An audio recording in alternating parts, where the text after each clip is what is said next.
안녕하세요. 명상 마스터 마음을 읽는 고양이입니다. 이제 명상의 원리들은 제가 명상의 비밀과 명상의 허화실에서 하나하나씩 알려드리고 있는데 실질적인 명상의 방법들도 한번 만나보셔야 되겠죠. 명상의 방법에서는 제가 총 4가지로 이제 4가지의 단계로 여러분들하고 이제 함께 한번 해보려고 하는데요. 육체의 나를 만나고 다루는 방법. 이거는 이제 호흡을 통해서 에너지를 느끼고, 이제 전자기장이죠. 전자기장을 느끼고, 내 에너지를 다루는 방법들을 이제 육체의 나에서 좀 다루려고 하고요. 두 번째는 감정의 나. 감정의 나와 만나고, 감정을 정화하고, 감정을 바라보는 방법들. 그 다음에 세 번째, 생각의 나와 만나는 방법들. 생각이라고 하는 건 우리가 평소에 하루에 5만 가지 생각을 하죠. 이 5만 가지의 데이터가 계속해서 끊임없이 우리가 이 스위치를 오프하지 않은 이상은 계속해서 이 데이터가 움직이기 때문에 생각의 나는 끌 수 있어야 됩니다. 그 다음에 이제 네 번째, 관찰자. 그리고 의식이라고 표현하는 네 번째 나를 만나실 건데요. 의식을 어떻게 보는 건지, 의식이라고 하는 것과 생각과 감정은 어떻게 분리를 할 수 있는 것들인지, 그리고 의식을 어떻게 이동시킬 수 있는 건지를 여러분들하고 한번 해보려고 합니다. 처음에는 생각과 감정과 육체와 의식이라고 하는 것들이 어떻게 구분해야 되는지도 몰라요. 근데 자꾸 이걸 구분하실 수 있게 되면, 아, 이거는 지금 생각이구나. 아, 이거는 지금 감정이구나. 아, 나는 지금 이거를 바라보고 있구나. 아, 내가 지금 여기에 빠져 있구나. 이 의식을 이동해야지. 라고 하는 것들을 조금씩 계속 분리를 시키시다 보면 하실 수가 있게 됩니다. 이 모든 것들이 나지만 처음에는 분리를 통해서 구분을 하실 수 있으셔야지만 생각과 감정을 그치실 수가 있게 됩니다. 자, 오늘은 첫 번째로 감정의 나와 만나는 방법을 알려드리려고 하는데요. 이미 이제 우리나라에서는 한 10몇 년이 됐죠? 호호포노포노의 방법에 대해서 좀 알려드리려고 합니다. 이 호호포노포노는 2008년에 한국에서 이제 책이 출간이 됐거든요. 책은 굉장히 여러 개가 있는데, 호호포노포노의 비밀이라고 하는 게 제로 리미츠라고 하는 어떤 부제목으로 되어 있는 게 첫 번째 나온 책이었어요. 호호포노포노가 나올 때 이제 명상가들한테는 굉장히 센세이션이었거든요. 왜냐면 기존의 명상을 통해서 나라고 하는 것들을 찾기 위해서, 온전한 나를 찾기 위해서 내가 아닌 것들을 이제 정화하고 이제 다시 이제 재조립을 하는 것들이 이제 프로그램들이 있었거든요. 근데 그 굉장히 많은 작업들, 오랜 시간이 걸리는 작업을 호호포노포노는 4가지 단어로 끝내는 거였던 거예요. 예전에는 어떤 식으로 이제 자기를 이제 분석을 했었냐면은, 내가 지금 생각하는 나라는 거를 쭉 작성을 하는 거예요. 내 성격으로 느껴지는 것들, 난 어떤 사람이고, 어떤 것들을 잘하고, 어떤 것들을 싫어하고, 어떤 성격을 가지고 있고, 쭉 나열을 해요. 그러면은 그 쭉 나열된 것들 중에서 가장 이제 크게 작용하는 것들, 이제 다 하기는 하는데, 우선은 그때 제가 이제 기억나는 거는 포커페이스였어요. 저는 포커페이스입니다. 그러면은 그 포커페이스로 언제부터 살았나요? 라고 하는 이제 질문을 하는 거예요. 이 시점을 이렇게 계속 가는 거거든요. 왜냐면 나라고 하는 존재는 계속 만들어져서 이제 형성되어 있는 것들이었기 때문에, 그러면은 포커페이스로 살았던 지점이 어릴 때부터 포커페이스였나요? 그건 또 아니에요. 굉장히 어릴 때는 활발했기 때문에, 초등학교 이전의 기억은 중학교 때부터 대학교 때까지 그랬던 것 같아요. 왜 포커페이스라고 생각을 하나요? 계속 이제 질문을 자기 스스로 이제 역행해서 하는 거예요. 그 기본적인 질문들이 있거든요. 여러분들도 한번 해보시면 좋을 것 같은데, 화를 내지도 않고, 슬프지도 않고, 별로 기쁜 것도 없고, 감정을 저는 잘 조절하는 것 같아요. 이렇게 이제 저를 스스로가 생각을 했던 거예요. 그 포커페이스로 살겠다고 선택했던 사건이 있었나요? 어떠한 성격들은 기억이 나는 것도 있고 안 나는 것도 있는데 강하게 나라고 생각했던 것들은 트라우마라고 생각하셔야 되고 하나의 이제 사건, 기억이라고 생각하셔야 되고 그게 이제 처음에 시작했던 어떤 그것들이 분명히 존재를 하거든요. 그래서 그거를 계속해서 이제 떠올리는 거예요. 계속 적으면서. 기억을 더듬어 보다 보니까 어린 시절, 초등학교 시절에 이제 기억이 탁 떠올랐던 거예요.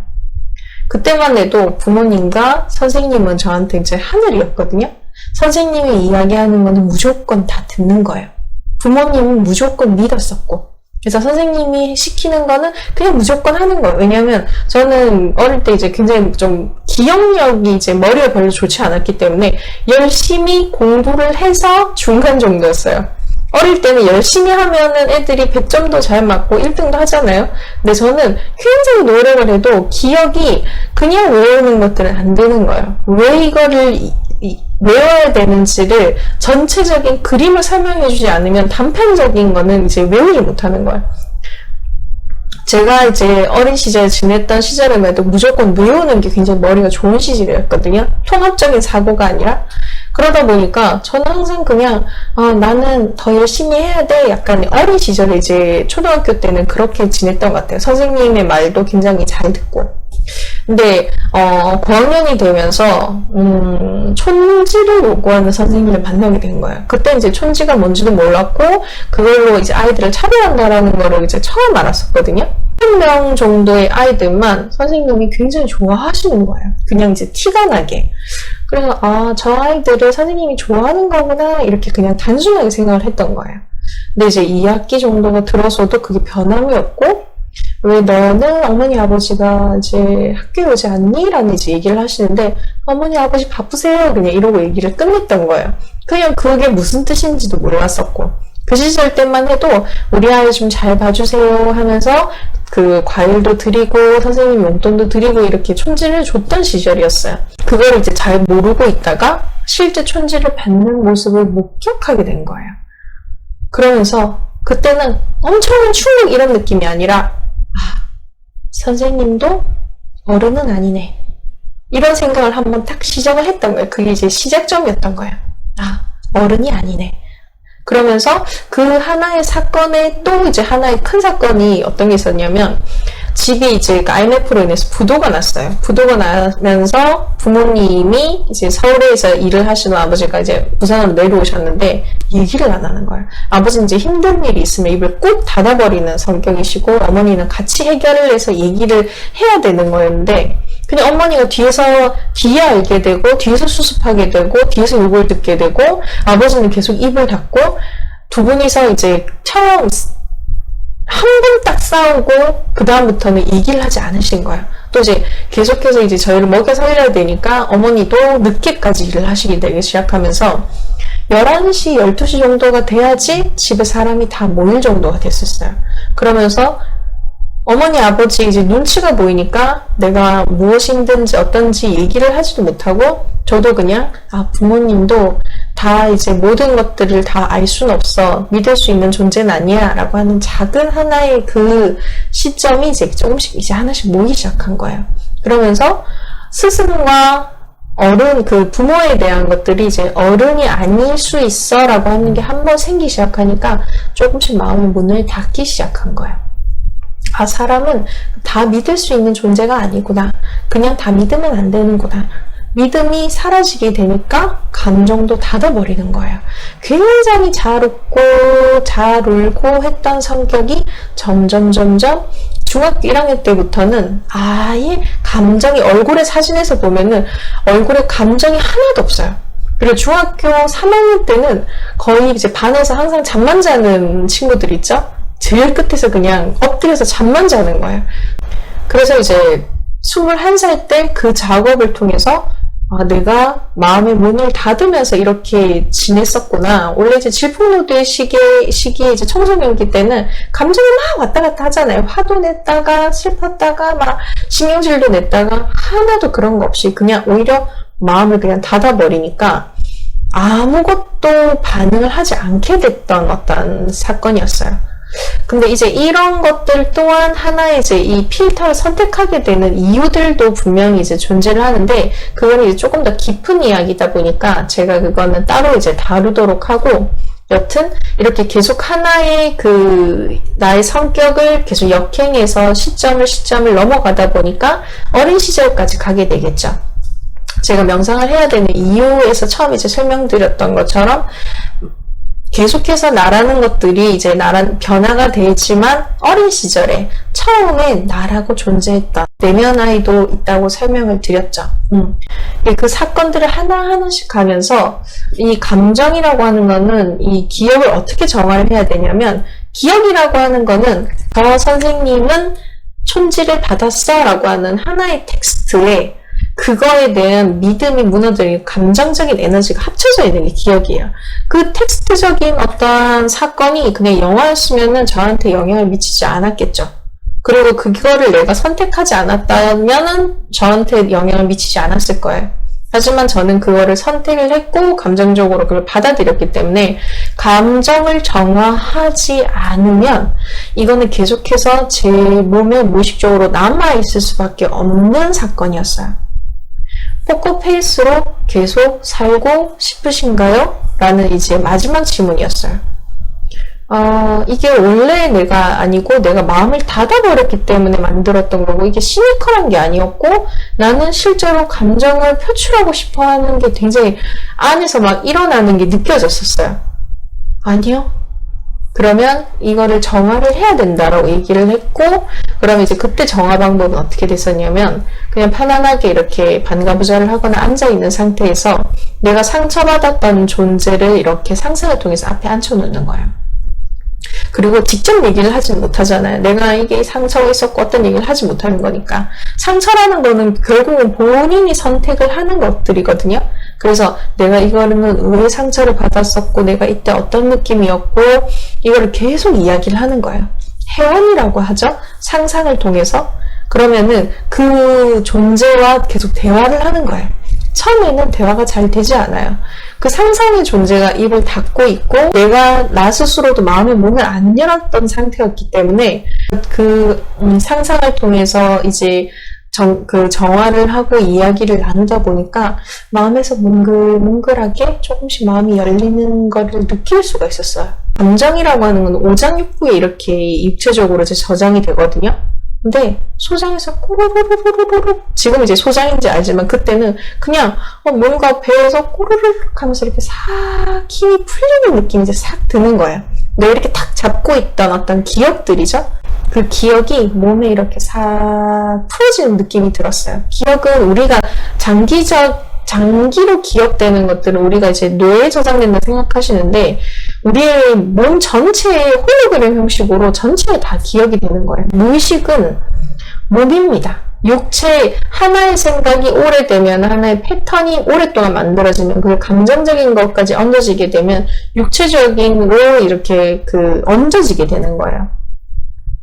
그래서 그거를 계속해서 그 마음을 이해하고 이야기를 들으면서 그 상상을 통해서 하는 거예요. 상상을 통해서 내가 용기를 내서 그 사람을 안아줘야 되는 거예요. 용서를 하지 않으면, 내가 스스로 용서를 하지 않으면 아무도 그 상처는 치유를 시켜줄 수가 없는 거예요. 내가 용서를 하고 그 마음을 받아들이고 서로 상상을 통해서 마음을 도닥이면서 안아주는 것까지 굉장히 오랜 시간이 걸리겠죠? 하나의 이제 성격을 통해서도 그렇게까지 가는 거예요. 그 많은 작업들을 했을 거 아니에요. 나라고 더 씌워져 있던 것들을. 그러면서 이제 마지막에 이제 호포노포노에서 나오지만 심리학에서도 얘기하는 내면 아이를 만나게 됩니다.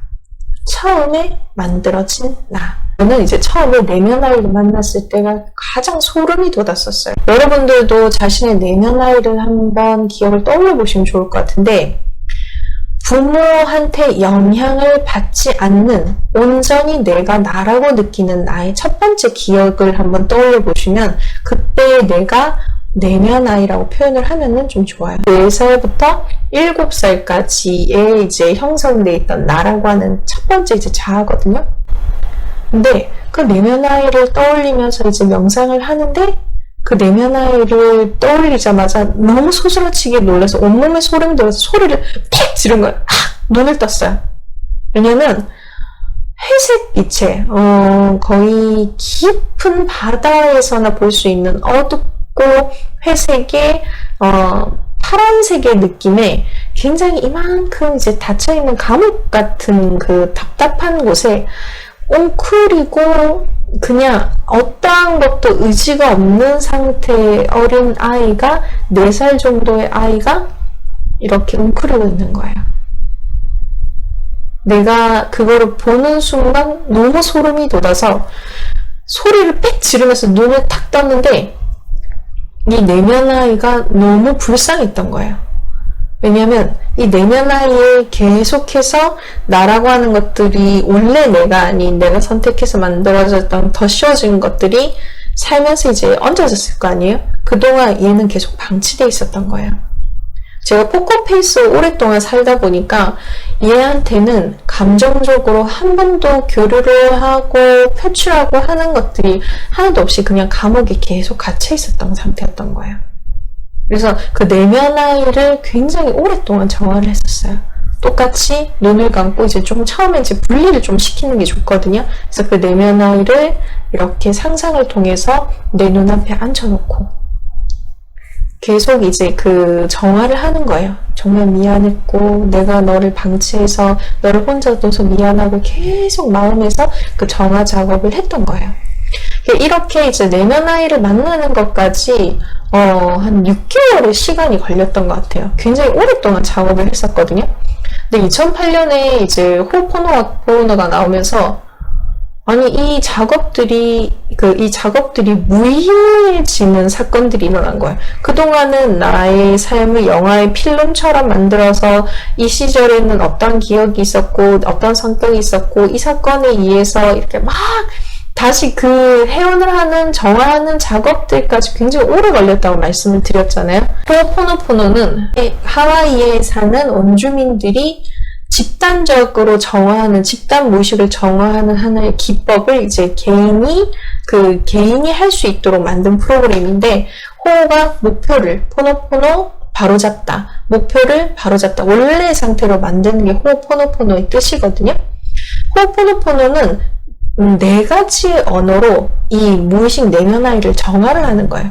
미안합니다. 용서해주세요. 감사합니다. 사랑합니다. 그냥 굉장히 단순한 주문 같은 이 4 언어를 통해서 제가 상상을 통해서 앉혀놓고 구구절절히 그게 왜 그랬는지 상상으로 이해를 하고 받아들이고 마음을 열어서 내가 용기를 내서 그 마음을 안고 할 필요가 없는 그냥 4가지 언어로 계속 제로 리미츠를 시키는 거예요. 무한대의 상태로. 제로 이제 제거도 하고.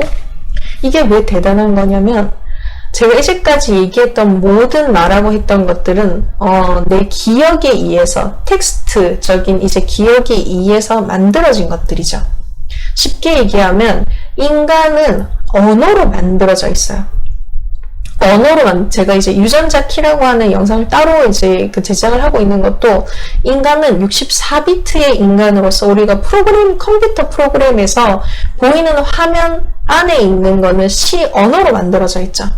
인간 또한 마찬가지로 나라고 하는 모든 환경과 모든 성격과 모든 것들은 이제 언어의 프로그래밍에 의해서 만들어지는 거예요.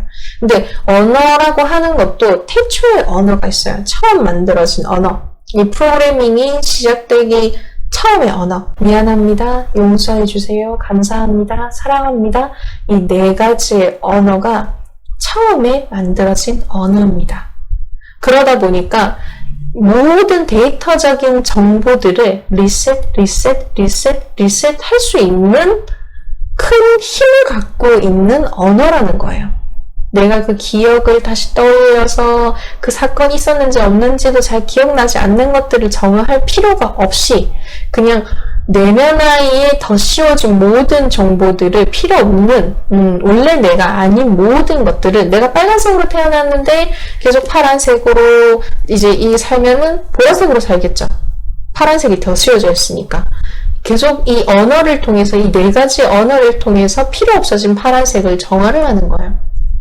제로 리미츠를 시키다 보면 무한대 상태를 만들다 보면은 원래 빨간색이 이제 드러나게 되겠죠.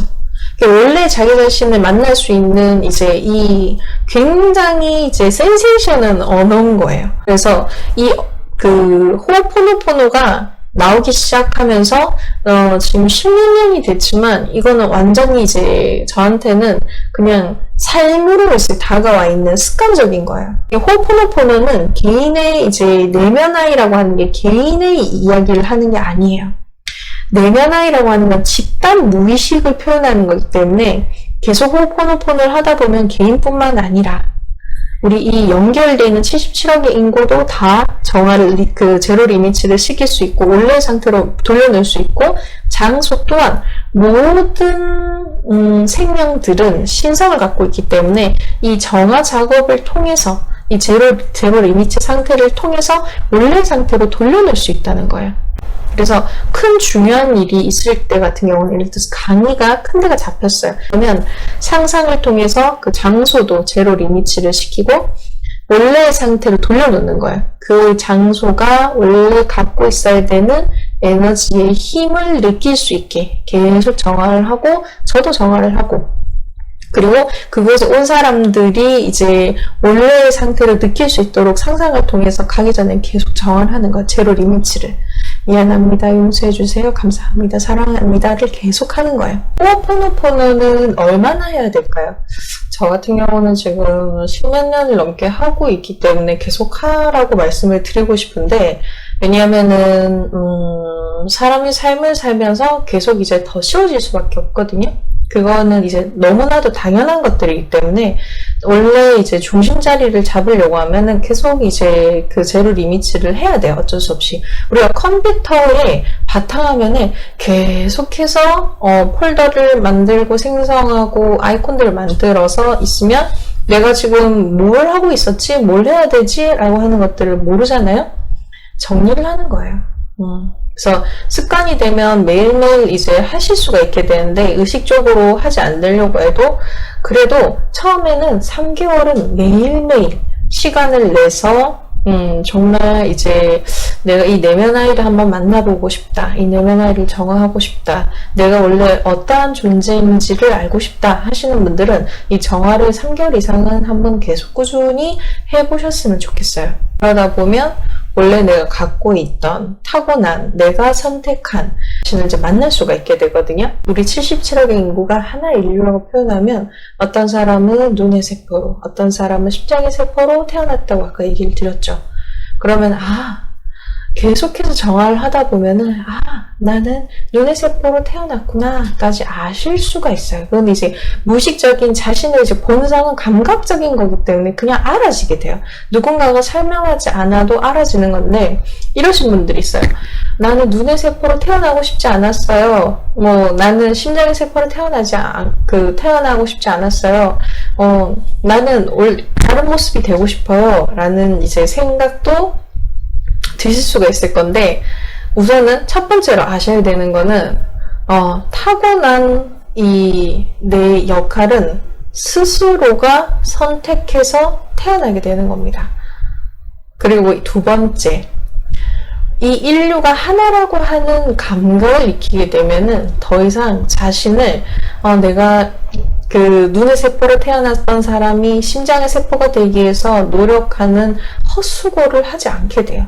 이미 전체가 77억이 하나라는 느낌을 갖고 있으면 누가 눈의 세포로 태어났든 누가 심장의 세포로 태어났든 그게 큰 의미가 있을까요? 내가 선택했다는 거.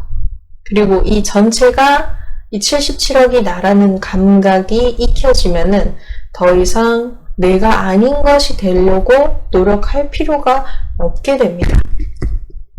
호oponopono는 이 모든 것들을 본래의 상태로 만들어줄 수 있는, 본래의 상태로 돌려놓을 수 있는 굉장히 강력한 언어입니다. 언어로 만들어진 인간이 언어로서 정화를 통해서 원래의 필요 없는 데이터들을 삭제한다라고 생각하시면은 가장 빠른 이해가 될 것 같아요. 자기 자신을 정화하고 원래 내가 갖고 있던 것들을 발견해 보시길 바랍니다. 또 감정의 나를 만나는 또 다른 방법을 통해서 여러분들하고 만나도록 하겠습니다. 감사합니다. 명상 마스터 마음을 읽는 고양이입니다.